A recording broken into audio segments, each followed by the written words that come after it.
Hello students, आशा करता हूँ कि आप लोग स्वस्थ होंगे, तंदुरुस्त होंगे। और आज हम तीसरे दिन में स्टार्ट करने वाले हैं आपका मोशन एंड मोशन, उससे जुड़ी कुछ इंपॉर्टेंट टर्मिनोलॉजीज़। ठीक है जी। तो फर्स्ट ऑफ ऑल हम लोग समझने की कोशिश करेंगे कि आपका मोशन होता क्या है। ठीक है। और चलिए, तो मोशन आपका क्या होता है। सपोज, अच्छा, पहली चीज़ तो आपको किसी बॉडी की अगर लोकेशन की स्टडी करनी है या मोशन की स्टडी करनी है। सपोज एक कोई बॉडी है, ये मेरे पास एक बॉडी है, इसको मैं नाम देता हूँ ए। मुझे उसकी लोकेशन फाइंड करनी है, तो उसकी लोकेशन फाइंड करने के लिए हमें क्या चाहिए, एक रेफरेंस पॉइंट चाहिए, है ना। कोई रेफरेंस पॉइंट, उसको मैं बोलूँगा ओ। तो उस रेफरेंस पॉइंट के रेस्पेक्ट में मैं इस बॉडी की पोजीशन बताऊंगा कि भैया इस रेफरेंस पॉइंट से फलाना बॉडी कितना दूरी पर है। अब इस रेफरेंस पॉइंट से ये जो पोजीशन इस बॉडी की चेंज हो रही है नहीं हो रही है, इसके बेसिस पर आपकी हम कहेंगे बॉडी मोशन में है या नहीं है। अगर बॉडी की ये पोजीशन इस रेफरेंस पॉइंट के रेस्पेक्ट में, बॉडी ए की जो पोजीशन है इस रेफरेंस पॉइंट के रेस्पेक्ट में चेंज हो रही है, इसकी जो डिस्टेंस है यहाँ से, डिस्प्लेसमेंट है इस बॉडी की, बॉडी ए की ओ से, अगर ये चेंज हो रही है with the passage of time, time change होने पर अगर इसकी पोजीशन चेंज हो रही है, तो body A is said to be in motion with respect to this reference point. समझ गए ना। तो कहने मतलब क्या है, किसी बॉडी के मोशन या किसी बॉडी की पोजीशन को स्टडी करने के लिए फर्स्ट ऑफ ऑल हमें क्या चाहिए, एक रेफरेंस पॉइंट चाहिए। इस चीज़ का आप स्पेशल ध्यान रखेंगे कि हम जब भी किसी बॉडी के मोशन या पोजीशन की बात करते हैं तो हम वो किसी रेफरेंस पॉइंट के रेस्पेक्ट में बात करते हैं। अच्छा जी, ये तो हुई रेफरेंस पॉइंट की बात। अब ये रेफरेंस पॉइंट जिस रेफरेंस फ्रेम, जिस सिस्टम का हिस्सा है, उसे बोलते हैं रेफरेंस फ्रेम। उसे क्या बोलते हैं हम लोग, रेफरेंस फ्रेम। तो रेफरेंस फ्रेम क्या होता है भैया, रेफरेंस फ्रेम एक ऐसा सिस्टम होता है जिसमें आप किसी भी पॉइंट को रेफरेंस पॉइंट मान सकते हैं, और उस पॉइंट के रेस्पेक्ट में, उस रेफरेंस पॉइंट के रेस्पेक्ट में आप किसी बॉडी की मोशन या पोजीशन की स्टडी करते हैं। तो फर्स्ट ऑफ ऑल जब भी आप मोशन की बात करेंगे या किसी बॉडी के पोजीशन की बात करेंगे तो हमें एक रेफरेंस पॉइंट चाहिएगा। इस चीज़ का आप स्पेशल ध्यान रखेंगे, राइट। चलिए जी, तो हमारा टॉपिक है मोशन। तो मोशन हम क्या स्टडी करने वाले हैं बच्चों, मोशन हम लोग स्टडी करेंगे। फर्स्ट ऑफ ऑल हम बात करेंगे मोशन की, मोशन होता क्या है और वेरियस पैरामीटर्स, हम मोशन को, किसी बॉडी के मोशन को मेजर करने के लिए कौन कौन से फिजिकल क्वांटिटी का यूज़ करते हैं। ठीक है जी। दूसरा आपकी हम बात करेंगे टाइप्स ऑफ मोशन। इसमें ब्रॉडली आपके दो तरह के मोशन, आपके यूनिफॉर्म मोशन और आपका नॉन यूनिफॉर्म मोशन।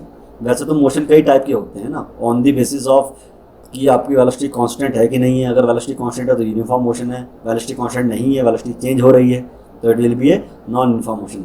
और दूसरा कि आपको बॉडी की पोजीशन बताने के लिए कितने कोऑर्डिनेट्स की आवश्यकता पड़ रही है। किसी पर्टिकुलर इंस्टेंट पर आपको बॉडी की जो पोजीशन है वो बताने के लिए कितने कोऑर्डिनेट चाहिए, आपको एक ही चाहिए, है ना, एक्स वाई, या तीन चाहिए, या एक ही बॉडी अगर सिंगल लाइन में ट्रैवल कर रही है तो आपको केवल उसका एक्स या वाई या जेड आपका जो है पॉइंट आपको बताना पड़ेगा कि इस फलाना टाइम में बॉडी कहाँ पर है। पर बॉडी अगर टू डायमेंशनल मोशन में है, जैसे कि आपका प्रोजेक्टाइल मोशन होता है, प्रोजेक्टाइल मोशन, है ना, उस केस में आपको बॉडी के एक्स और वाई दो उनके पॉइंट्स आपको बताने पड़ेंगे कि भैया हॉरिजॉन्टली बॉडी कितना ट्रैवल कर गई है, वर्टिकली बॉडी कितना ट्रैवल कर गई है, राइट। तो इस तरह से हम हमारे होते हैं one dimensional motion, to dimensional motion और थ्री डायमेंशनल मोशन। कि किसी पर्टिकुलर इंस्टेंट पर बॉडी की पोजीशन बताने के लिए आपको कितने कोऑर्डिनेट चाहिए, एक तो वन डायमेंशनल, दो है ना एक्स वाई, तो two dimensional motion X Y Z, तीन चाहिएंगे तो आपके थ्री डायमेंशनल मोशन। तो on the basis of number of coordinates required to specify the location of a body at a particular instant, हमारे पास तीन तरह के मोशन होते हैं, 1D, 2D एंड 3D। ठीक है जी। अब हम बात करेंगे इसके बाद कुछ इंपॉर्टेंट ग्राफ्स की बात करेंगे भाई, जिसमें सबसे इंपॉर्टेंट ग्राफ हमारे पास क्या है, पहला पोजीशन टाइम ग्राफ, फिर हम डिस्कस करेंगे वेलोसिटी टाइम ग्राफ की। ठीक है जी। उसके बाद हम बात करेंगे मोशन अंडर द ग्रेविटी की। ठीक है जी। देन फाइनली हम डिस्कस करेंगे टू डायमेंशनल मोशन। ठीक है जी। टू डायमेंशनल मोशन में हमें हल्का सा टच करना है प्रोजेक्टाइल मोशन और सर्कुलर मोशन, इनके बारे में हम लोग डिस्कस करेंगे। ठीक है जी। तो हम स्टार्ट करते हैं motion and the motion parameter से। फर्स्ट ऑफ ऑल मोशन क्या होता है भाई, व्हेन ए बॉडी इस, देखिए जैसे मैंने आपको बोला था, किसी बॉडी की जो कोई बॉडी मोशन में है या नहीं है, फर्स्ट ऑफ ऑल इसके लिए हमें एक रेफरेंस पॉइंट चाहिए। सपोज मेरे पास एक रेफरेंस पॉइंट ओ है। अब इस रेफरेंस पॉइंट के रेस्पेक्ट में ये कोई बॉडी है ए, इसकी पोजीशन कितनी है भैया, इस रेफरेंस पॉइंट से इस बॉडी की पोजीशन है आर, मान लेते हैं कितनी है, आर है। अगर ये इसकी पोजीशन, इस बॉडी की पोजीशन जो कि अभी आर है, समय बदलने पर, समय के साथ पोजीशन चेंज हो रही है इस बॉडी की इस रेफरेंस पॉइंट के रेस्पेक्ट में, तो ये बॉडी इस रेफरेंस पॉइंट के रेस्पेक्ट में मोशन में कहलाएगी। पर अगर पोजीशन चेंज नहीं हो रही है, अभी भी बॉडी, सपोज मैं कहता हूँ इनिशियल पोजीशन बॉडी की 2 मीटर थी, है ना, 10 सेकंड बाद देखा तब भी 2 मीटर है, है ना, 1 घंटे बाद देखा तभी 2 मीटर है, आपने 1 साल बाद देखा तभी 2 मीटर है। तो मतलब इस पॉइंट के रेस्पेक्ट में, इस रेफरेंस पॉइंट के रेस्पेक्ट में इस बॉडी की जो पोजीशन है वो चेंज नहीं हो रही है with the passage of time. तो ये बॉडी क्या कहलाएगी, ये बॉडी कहलाएगी रेस्ट में with respect to this reference point. समझे ना। तो मोशन क्या होता है, क्या होता है, इट्स जब भी बॉडी की पोजीशन में चेंज होता है, यानी body changes its position with respect to a reference point with the passage of time. समय बीतने पर पोजीशन चेंज होनी चाहिए किसी रेफरेंस पॉइंट के रेस्पेक्ट में, तभी तो बॉडी मोशन में कहलाएगी। तो ये आपकी मोशन की डेफिनेशन है, राइट। अब हम बात करते हैं रेफरेंस पॉइंट क्या होता है भैया। रेफरेंस पॉइंट क्या होता है, द पॉइंट, है ना, इन स्पेस, मतलब आपके पास पूरा स्पेस है, आप मूव तो कहीं भी कर सकते हो, दाएं बाएं ऊपर नीचे आगे पीछे, हर जगह आप मूव कर सकते हैं। तो कोई सा भी आपके पास कोई पॉइंट है, जैसे मैंने ये पॉइंट ले लिया स्पेस में, वो पॉइंट है ना, जिसके रेस्पेक्ट में आप किसी भी बॉडी की पोजीशन या मोशन की स्टडी करते हैं, ऐसा पॉइंट जिसके रेस्पेक्ट में आप किसी बॉडी के मोशन और पोजीशन की स्टडी करते हैं, तो इस पॉइंट को हम क्या बोलते हैं भैया, रेफरेंस पॉइंट बोलते हैं। समझ गए ना। और रेफरेंस फ्रेम क्या होता है, ऐसा फ्रेम, ऐसा सिस्टम जिसमें कि आप किसी भी पॉइंट को एक रेफरेंस पॉइंट मान सकते हैं। चाहे तो आप इस पॉइंट को, जिसको हम ओरिजिन बोलते हैं, है ना, ओरिजिन बोलते हैं, इसको रेफरेंस पॉइंट मान लीजिए, या मेरी मर्जी मैं इसको मान लो भैया रेफरेंस पॉइंट। इस पॉइंट के रेस्पेक्ट में मैं दूसरे बॉडीज को ऑब्जर्व कर रहा हूँ, बॉडी बी है, इसकी इस बॉडी बी की पोजीशन ऑब्जर्व कर रहा हूँ, इस बॉडी बी का मोशन स्टडी कर रहा हूँ इस पॉइंट के रेस्पेक्ट में। पर ये जो पॉइंट है रेफरेंस पॉइंट है तो इस रेफरेंस सिस्टम में ही, है ना, ये है तो वो सिस्टम में। तो जिस सिस्टम में सभी रेफरेंस पॉइंट लाई करते हैं, तो उस रेफरेंस सिस्टम को क्या बोलते हैं, फ्रेम ऑफ रेफरेंस बोलते हैं या रेफरेंस फ्रेम बोलते हैं। जनरली हम जो रेफरेंस फ्रेम यूज करते हैं या फ्रेम ऑफ रेफरेंस यूज करते हैं, कौन सा करते हैं, कार्टेशियन कोऑर्डिनेट सिस्टम। तो generally we use Cartesian coordinate system. बताने की जरूरत नहीं है कार्टेशियन कोऑर्डिनेट सिस्टम क्या होता है ना। इसमें आपकी 3 एक्सिस होती हैं, 3 एक्सिस आपकी होती हैं, पता ही होगा आप लोगों को, 3 एक्सिस एक्स वाई और जेड, एक्स वाई और जेड 3, है ना। तो ये सब बोलते हैं कार्टेशियन कोऑर्डिनेट सिस्टम। तो जनरली हम ये वाला सिस्टम यूज करते हैं किसी बॉडी की पोजीशन को लोकेट करने के लिए, राइट। तो रेफरेंस पॉइंट क्या होता है, आई थिंक आप लोगों को क्लियर हो गया होगा। बिकॉज बिना रेफरेंस पॉइंट के आप किसी बॉडी के मोशन को नहीं ऑब्जर्व कर पाएंगे, आप लोकेशन ही ऑब्जर्व नहीं कर पाएंगे भैया किसी बॉडी के, तो मोशन तो खैर दूर की बात है, राइट। अब हम बात करते हैं मोशन पैरामीटर। अब सपोज कोई बॉडी किसी रेफरेंस पॉइंट ओ के रेस्पेक्ट में मूव कर रही है, कोई बॉडी जैसे कि बॉडी ए है, ये कॉन्टिन्यूसली अपनी पोजीशन आर है जो चेंज कर रही है टाइम, है ना, टाइम के साथ साथ। तो इस ओ के रेस्पेक्ट में अपनी पोजीशन चेंज कर रही है। तो अब ये बॉडी मोशन में है इसके रेस्पेक्ट में, तो इस बॉडी के मोशन को स्टडी करने के लिए कुछ हमारे पास पैरामीटर्स होते हैं ना, पैरामीटर। जैसे कि आप फर्स्ट टाइम किसी लड़का या लड़की से मिलते हैं, कोई लड़की किसी लड़के से मिलती है या कोई लड़का किसी लड़की से मिलता है फर्स्ट टाइम, तो हम क्या जज करते हैं उनके अंदर, भैया उसका अपीयरेंस क्या है, कैसा गेटअप, कैसा, how she talks, how she walks, है ना। तो लॉट्स ऑफ थिंग्स हम उस देखते हैं भैया, उसका जो हमारे विचार है मिलते हैं। तो हमारे कुछ पैरामीटर सेट किए होते हैं हमने, उसके बेस पर हम किसी चीज़ को जज करते हैं ना, पैरामीटर्स। तो सेम वे किसी बॉडी के मोशन को जज करने के लिए कुछ पैरामीटर्स होते हैं, उसे हम बोलते हैं मोशन पैरामीटर्स। वो पैरामीटर्स क्या है भाई, डिस्टेंस आपका, ये अब बॉडी मूव करेगी तो भाई कुछ डिस्टेंस भी ट्रेवल करेगी बॉडी। फिर आपका डिस्प्लेसमेंट है, मुझे बताने की जरूरत नहीं है डिस्प्लेसमेंट क्या होती है। कोई बॉडी है, पॉइंट ए से चलना शुरू करी है, पॉइंट बी तक गई कोई बॉडी, है ना, उसने ये वाला पाथ फॉलो किया, ये वाला पाथ फॉलो किया टोटल, है ना। तो इस पाथ की जो टोटल लेंथ होती है ना, इस पाथ की जो टोटल लेंथ होती है, that is called distance. The total path length as travelled by the body is called distance. फिर दूसरा पैरामीटर आता है मोशन पैरामीटर, डिस्प्लेसमेंट। अच्छा, बॉडी गई तो ए से बी की तरफ है, पाथ तो उसने ये वाला ट्रेवल किया है ना। मैं कहता हूँ 50 मीटर ट्रैवल किया है, कितना ट्रैवल किया उसने, 50 मीटर ट्रैवल किया, पर डिस्प्लेस तो केवल 10 मीटर ही हुई है। डिस्प्लेस मतलब क्या होता है, it is smallest distance between the initial point and the final point. तो इनिशियल पॉइंट और फाइनल पॉइंट के बीच में जो स्मॉलेस्ट डिस्टेंस होती है, that is called displacement.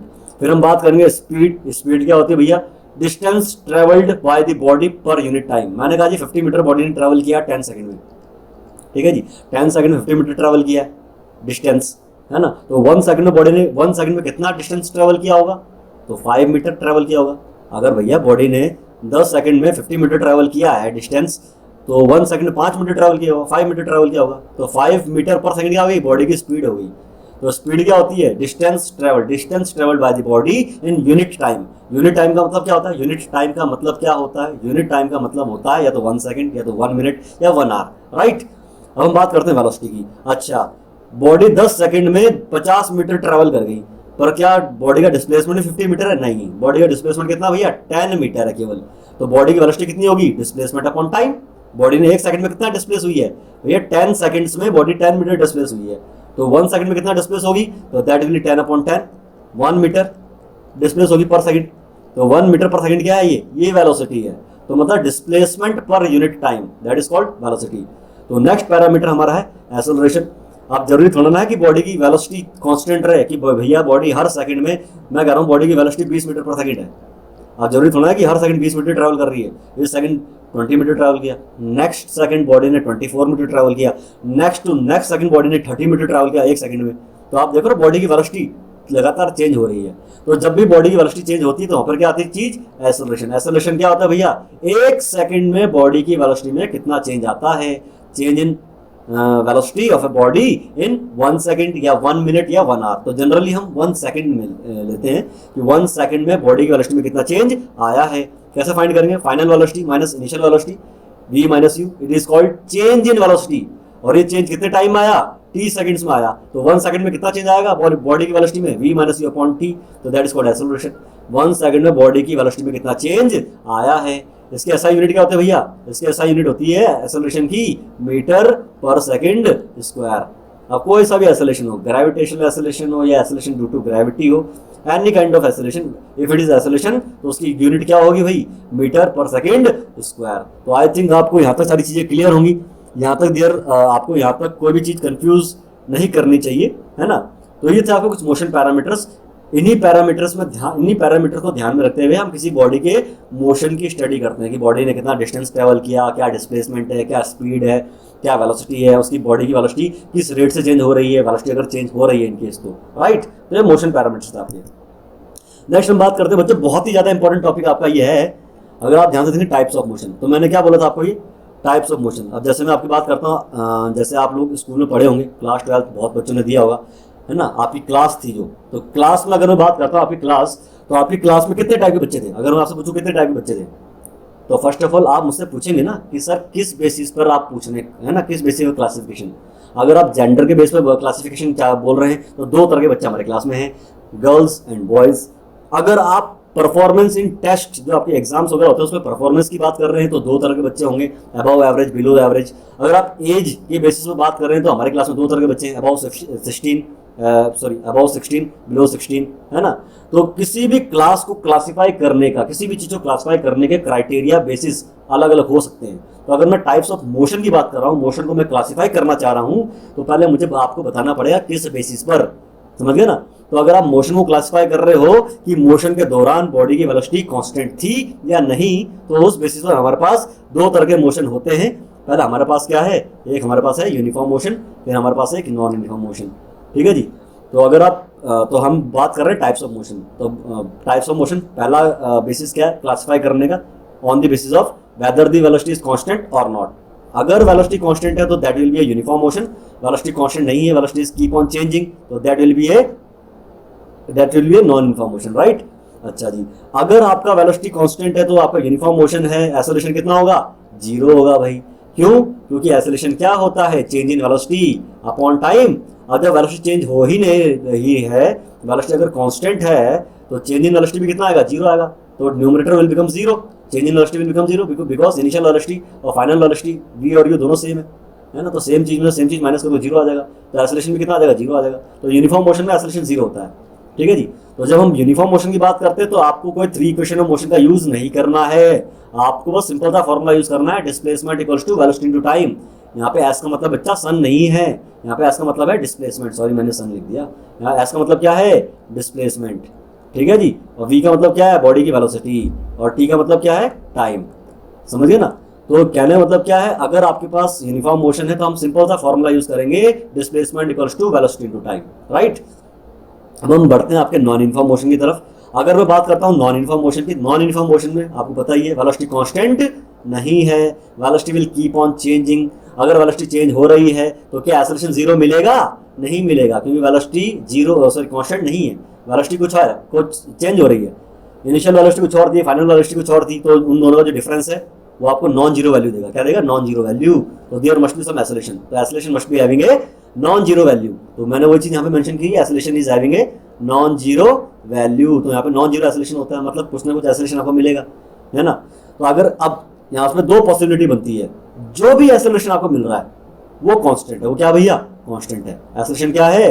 Constant. मतलब आपकी जो बॉडी की वेलोसिटी है वो एक कांस्टेंट रेट से चेंज हो रही है हर सेकंड। अगर बॉडी की वेलोसिटी अगर मैं कहता हूँ, मान लिया सपोज के लिए इंक्रीज हो रही है, तो अभी बॉडी की वेलोसिटी 10 थी, नेक्स्ट सेकंड में 14 हो गई, नेक्स्ट सेकंड पे 18 हो गई, नेक्स्ट सेकंड आपका 22 हो गई, उससे भी बाद अगले सेकंड में 26 हो गई।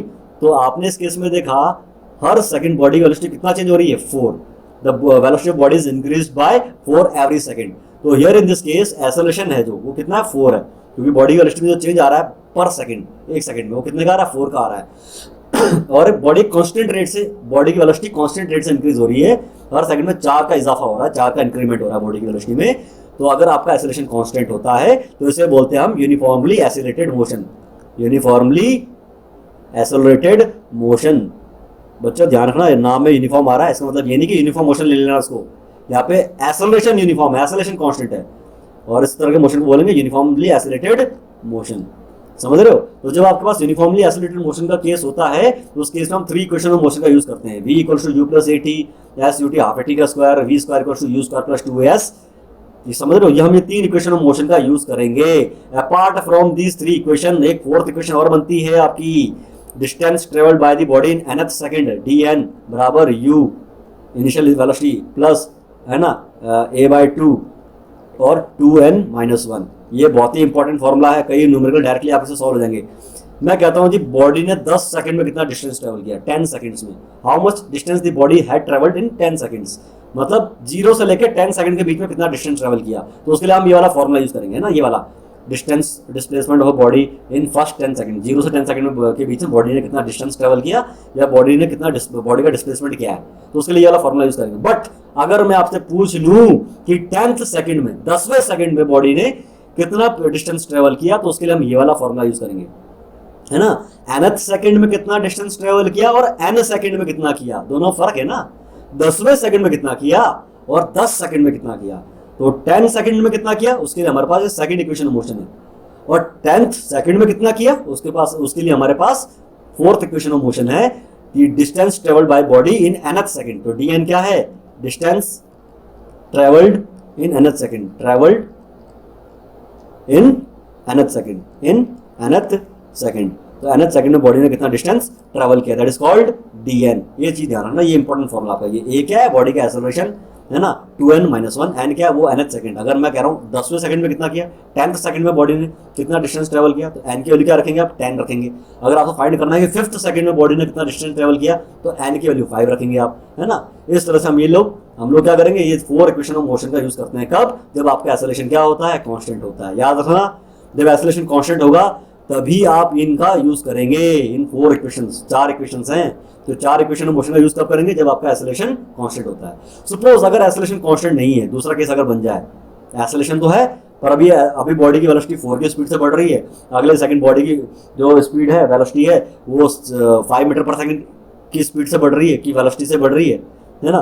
तो जो बॉडी का रेट ऑफ इंक्रीमेंट है या rate of decrement of velocity है, वो कांस्टेंट नहीं है। बॉडी एक कांस्टेंट रेट से अपनी वेलोसिटी नहीं बढ़ा रही है, एक्सेलरेशन उस केस में कांस्टेंट नहीं हुआ, तो उस केस में हम कैलकुलस का यूज करते हैं। और आई होप जिनके बच्चों के पास साइंस रही थी क्लास 11th-12th में, वो जानते होंगे कैलकुलस क्या है, डिफरेंशिएशन का एटलीस्ट उनका थोड़ा बेसिक नॉलेज होगा बच्चों, आप लोगों को, है ना। तो एक्सेलरेशन क्या होता है? Rate of change of velocity with respect to time, है ना, dv/dt। या फिर आपका एक और फॉर्मूला बनता है एक्सेलरेशन का, क्या होता है, आप इसमें वेलोसिटी का रेट ऑफ चेंज किसके रेस्पेक्ट में निकाल रहे हैं? पोजीशन के रेस्पेक्ट में निकाल रहे हैं, not with respect to time. तो dv/ds इंटू v क्या है? बॉडी की किसी इंस्टेंट पे वेलोसिटी, क्योंकि वेलोसिटी तो लगातार बॉडी की चेंज हो रही है। The velocity of a body is increasing या डिक्रीजिंग या changing, I can say in general वे। तो बॉडी की वेलोसिटी तो आपकी चेंज हो रही है, तो किसी इंस्टेंट में बॉडी की वेलोसिटी v है और किस रेट से चेंज हो रही है विद रिस्पेक्ट टू पोजीशन, दोनों मल्टीप्लाई कर दोगे तो उस पॉइंट पर आपको एक्सेलरेशन मिल जाएगा बॉडी का। समझ गए ना। तो एक ये है। दूसरी बात, आपको वेलोसिटी पता ही क्या होती है? वेलोसिटी क्या होती है? Rate of change of position. S क्या है? पोजीशन। एस फॉर सन नहीं है, एस फॉर स्पीड नहीं है, वी एस फॉर क्या? डिस्प्लेसमेंट। तो वेलोसिटी क्या होती है बॉडी की? Rate of change of displacement with respect to time. तो अगर एक्सेलरेशन आपका कांस्टेंट नहीं होगा तो उस केस में हम क्या यूज करते हैं भैया? कैलकुलस का यूज करते हैं। आई थिंक ये सारी चीजें आप लोगों को क्लियर होंगी। आगे बढ़ते हैं हम लोग। नेक्स्ट हमारे पास टॉपिक है कुछ इंपॉर्टेंट ग्राफ्स। अच्छा, ग्राफ्स की नॉलेज बच्चों आप लोगों को होना बहुत जरूरी है, बिकॉज आपके कई क्वेश्चन तो ग्राफ पे बेस्ड आपके डायरेक्टली पूछ लिए जाएंगे आपसे, है ना। तो कुछ इंपॉर्टेंट ग्राफ देख लेते हैं। पोजीशन, अच्छा जी, ग्राफ बनते कब है? सपोज जब y है, y इक्वल टू मैं कहता हूँ 3x का स्क्वायर प्लस 2 है, तो आप देख रहे हो y x पे डिपेंड कर रहा है। अगर y x पे डिपेंड कर रहा है तो y x के चेंज होने पर y की वैल्यू चेंज होगी, है ना। तो उसमें हम क्या बनाते हैं? x और y के बीच में ग्राफ बनाते हैं भैया। x और y के बीच में क्या बनाएंगे? ग्राफ बनाएंगे कि भैया जब x की वैल्यू फलाना थी, x की वैल्यू जब 2 है, तो y की वैल्यू कितनी थी? y की वैल्यू हमें मिली भैया 7 मिली, मान लेते हैं एग्जाम्पल, है ना। तो ये पॉइंट आपका ये आएगा। तो मतलब x की वैल्यू मैंने कर दी 5 कर दी, तो मैं कहता हूँ जी y की वैल्यू कितनी हो जाएगी? कुछ और हो जाएगी y की वैल्यू। देखो y की वैल्यू y एक्सिस का लॉन्ग बढ़ रही है, तो y की वैल्यू कुछ और होगी। तो x की वैल्यू जो 5 है, तो y की वैल्यू कुछ और होगी, है ना। y की वैल्यू कितनी होगी? देख लो भैया ग्राफ के हिसाब से, ये रहा पॉइंट, है ना।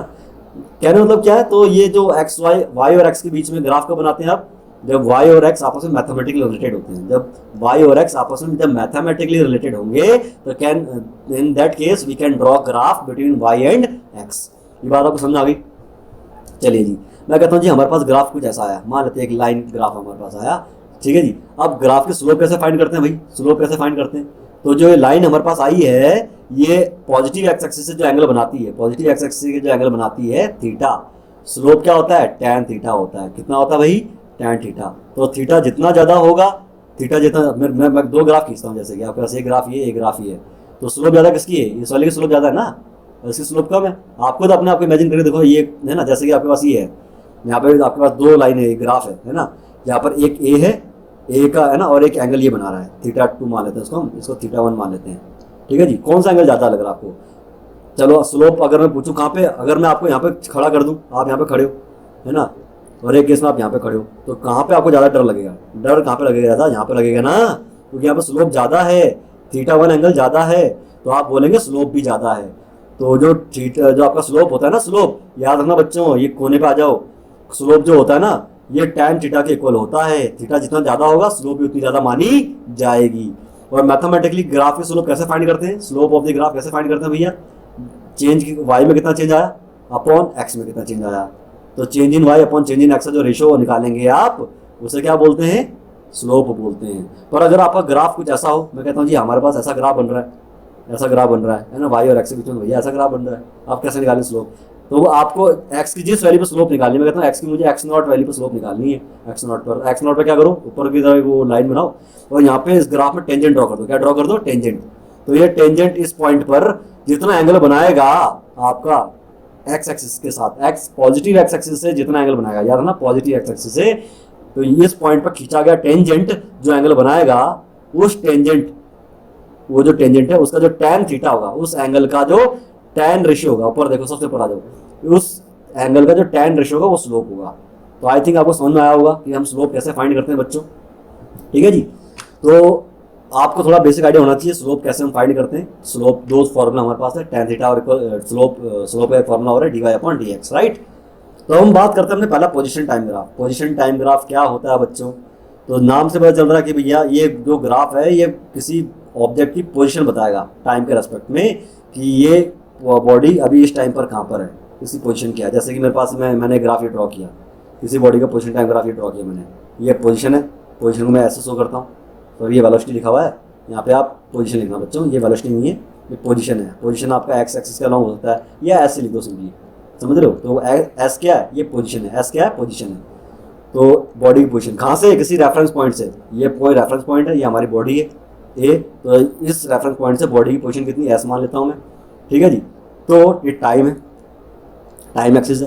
तो मैंने कहा जी भैया ये बॉडी, ये पॉइंट है, इस रेफरेंस पॉइंट से दूर जा रहा है, टाइम के साथ दूर जा रहा है, तो पोजीशन क्या होगी? पोजीशन उस बॉडी बढ़ती रहेगी टाइम के साथ।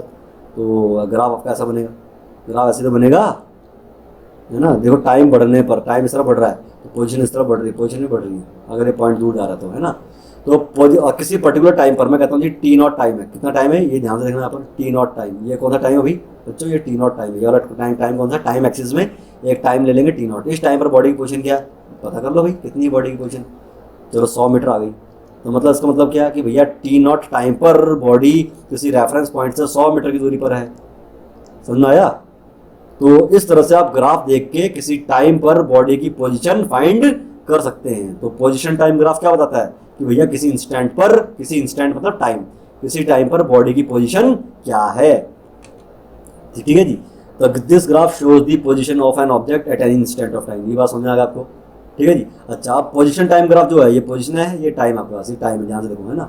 तो पोजीशन, ये टाइम, तो पोजीशन टाइम ग्राफ की जो स्लोप होती है, स्लोप क्या शो करती है भाई, वेलोसिटी शो करती है, स्लोप। मतलब अगर आप देखो यहाँ पर पोजीशन टाइम ग्राफ है, एक ए का ग्राफ बन रहा है, एक बी का ग्राफ बन रहा है, मैं बोलूँ किसकी वेलोसिटी ज़्यादा है, तो आप बोलोगे सर पोजीशन टाइम ग्राफ तो हमें पोजीशन बताता है किसी टाइम पर मैं क्या कर रहा हूँ, उसी पोजीशन टाइम ग्राफ की जो स्लोप होती है आपको क्या बताएगी, वेलोसिटी बताएगी। तो जाहिर सी बात है, ग्राफ ए की स्लोप ज़्यादा दिख रही है हमें, एंगल ज़्यादा है ना। आप खुद अपने आप खड़ा करके देखो, आप यहाँ पे खड़े हो जाए, यहाँ पे ज़्यादा डर लगेगा नीचे आने में, और अगर इस वाले ग्राफ में खड़े हो तो आप आराम से नीचे आ जाओगे। तो यहाँ पे एक ही स्लोप ज़्यादा है, स्लोप ज़्यादा है मतलब स्लोप ही तो वेलोसिटी है बच्चों, है ना। तो पोजीशन एस और टी ग्राफ की जो स्लोप होती है, मतलब ये एंगल जो होता है, ये एंगल थीटा, ये थीटा क्या शो करता है, उसकी वेलोसिटी शो करता है। तो इस केस में ग्राफ ए जो है इसकी वेलोसिटी ज़्यादा कहलाई जाएगी। तो याद रखना, पोजीशन टाइम ग्राफ से वेलोसिटी कैसे फाइंड करेंगे, स्लोप देख के फाइंड करेंगे, ठीक है जी। हम अगले नेक्स्ट इंपॉर्टेंट ग्राफ की तरफ बढ़ते हैं, that is called velocity time graph.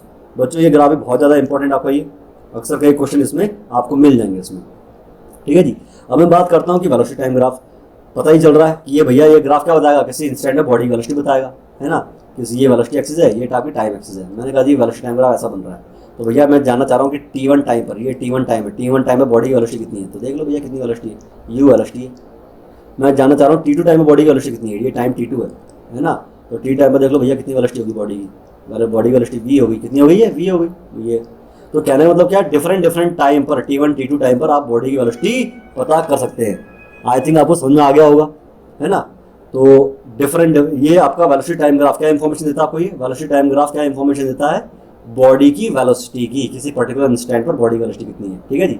अब हम बात करते हैं इस ग्राफ की स्लोप क्या शो करती है। सपोज मेरे पास ये है ग्राफ है ना, ऐसा वेलोसिटी टाइम ग्राफ ऐसा है, ये वीटी ग्राफ है, ये वेलोसिटी एक्सिस है, ये टाइम एक्सिस है ना। ये टाइम मैंने कोई ले लिया T0 टाइम, T0 टाइम पे भैया वेलोसिटी, अब अगर मैं टेंजेंट ड्रॉ करूँगा, इस पॉइंट पे टेंजेंट ड्रॉ करोगे आप, ये सॉरी गलत ड्रॉ हो गया टेंजेंट, इस टेंजेंट की जो ये एंगल बना रहा है पॉजिटिव एक्सिस से, ये स्लोप बताएगा स्लोप।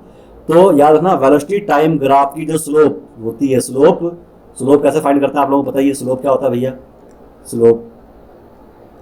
स्लोप क्या होती है, tan थीटा होता है ना, tan थीटा। तो स्लोप क्या बताती है इसकी, वेलोसिटी टाइम ग्राफ की स्लोप बताती है आपको एक्सेलरेशन। बच्चों क्या बताती है, एक्सेलरेशन, ध्यान रखना एक्सेलरेशन। तो स्लोप क्या शो करती है, एक्सेलरेशन शो करती है, ठीक है जी। तो वेलोसिटी टाइम ग्राफ जो होता है उसकी स्लोप आपको एक्सेलरेशन शो करेगी। और पोजीशन टाइम ग्राफ जो था, याद करो पोजीशन टाइम ग्राफ की स्लोप क्या शो कर रही थी, इधर देखो बच्चों स्लोप, सेकंड पॉइंट जो है,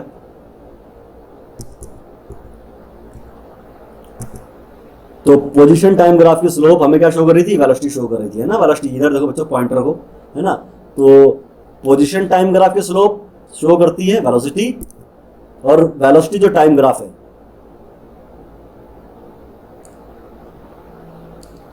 जो आपके पास वेलोसिटी टाइम ग्राफ है, ये देखो दूसरा ग्राफ, इसकी स्लोप क्या शो करती है बच्चों, एक्सेलरेशन शो करती है। आई थिंक आपको समझ में आ गया होगा। अब मैं बात करता हूँ, अच्छा वेलोसिटी टाइम ग्राफ जो है, ये सपोज हमारा वेलोसिटी टाइम ग्राफ ऐसा बन रहा है, ये देखो ना इस ग्राफ में, ये T1 टाइम है, T1 टाइम में बॉडी की वेलोसिटी कितनी है बच्चों, U है, बॉडी की वेलोसिटी कितनी है, U है। और T2 टाइम में बॉडी की वेलोसिटी, T2 टाइम में बॉडी की वेलोसिटी कितनी होगी, टाइम T2, क्योंकि एक्स एक्सिस क्या है, टाइम एक्सिस है, एक्स एक्सिस क्या बना दी मैंने यहाँ पे, टाइम एक्सिस। तो टाइम T2 पर बॉडी की वेलोसिटी कितनी है भाई, बॉडी की वेलोसिटी कितनी है, देखो बॉडी की वेलोसिटी हो गई V, कितनी हो गई, V हो गई। तो T1 से T2 टाइम के बीच में बॉडी की वेलोसिटी चेंज हुई है।